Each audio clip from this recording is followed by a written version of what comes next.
ಹೆಸರು ಏನಿದೆ ಅಕ್ಕ? ಆಶಾರಾಣಿ. ಆಶಾರಾಣಿ. ಏನಾಗಿದೆ ನಿಮ್ಗೆ? ನಂಗೆ ತಲೆ ನೋಸ್ತದ್ರಿ ಭಾಳ. ಎಷ್ಟು ಸಮಯದಿಂದ? 5 ವರ್ಷ ಐತ್ರಿ. 5 ವರ್ಷ ಆಯ್ತಾ? ಟ್ರೀಟ್ಮೆಂಟ್ ತಗೊಂಡಿದ್ದೀರಾ? ಟ್ರೀಟ್ಮೆಂಟ್ ತಗೊಂಡಿನ್ರಿ, ಬಟ್ ಅಷ್ಟು ಇದು ಇಲ್ರಿ. ವ್ಯತ್ಯಾಸ ಗೊತ್ತಾಗ್ಲಿಲ್ಲ. ಈಗ ಉಂಟ ನಿಮಗೆ ನೋವು? ಈಗ ಹಾ. ಯೇಸುಗೆ ಗುಣ ಮಾಡ್ತಾ ನಂಬ್ತೀರಾ? ಹಾ ರೀ. ಯಾರು ಗುಣ ಮಾಡ್ತಾರೆ? ಯೇಸು. ತಂದೆ ದೇವರೇ, ಯೇಸುವಿನ ನಾಮದಲ್ಲಿ ಪರಿಶುದ್ಧಾತ್ಮನ ಸಹಾಯದೊಂದಿಗೆ ಕರ್ತನೆ ನಿನ್ನ ಪಾದ ಪೀಠಕ್ಕೆ ಬಂದಿದ್ದೇನೆ.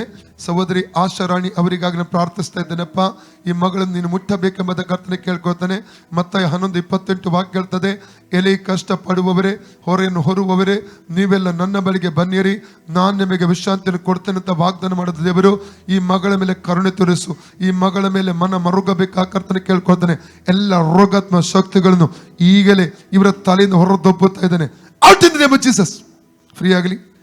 ತಲೆ ಸುತ್ತಿಸುವಂತ, ತಲೆ ವೇದನೆ ಪಡಿಸುವಂತ ಆ ರೋಗಾತ್ಮವನ್ನು, ಆ ಸ್ಪಿರಿಟ್ ಅನ್ನು ಯೇಸುವಿನ ನಾಮದಲ್ಲಿ ಮಾರ್ಕ 3:27 ಪ್ರಕಾರ ಅರೆಸ್ಟ್ ಮಾಡಿ ಅದ ಬಲ ಮುರಿದಾಕಿ ಅವರು ದೊಬ್ಬುತ್ತಾ ಇದ್ದಾನೆ. Out in the name of Jesus. Out in the name of Jesus. Free ಆಗಲಿ, ಫ್ರೀ ಆಗಲಿ ಯೇಸು ನಾಮದಲ್ಲಿ. ಸೌದಿ ತಲೆ ಫ್ರೀ ಆಗಲಿ, free in the name of Jesus. ಈಗ ನೋಡಿ ಅಕ್ಕ, ಈಗ ಹೋಯ್ತು? ಕಡಿಮೆ ಇಲ್ಲ ಈಗ? ಇಲ್ರಿ. ಓಕೆ. ಯೇಸುವೆ ಯೇಸುವೆ ನನಗೆ ನನಗೆ ಸೌಖ್ಯ ಕೊಟ್ಟದಕ್ಕಾಗಿ ಸೌಖ್ಯ ಕೊಟ್ಟಿದ್ದಕ್ಕಾಗಿ ಸ್ತೋತ್ರ. ಸ್ತೋತ್ರ.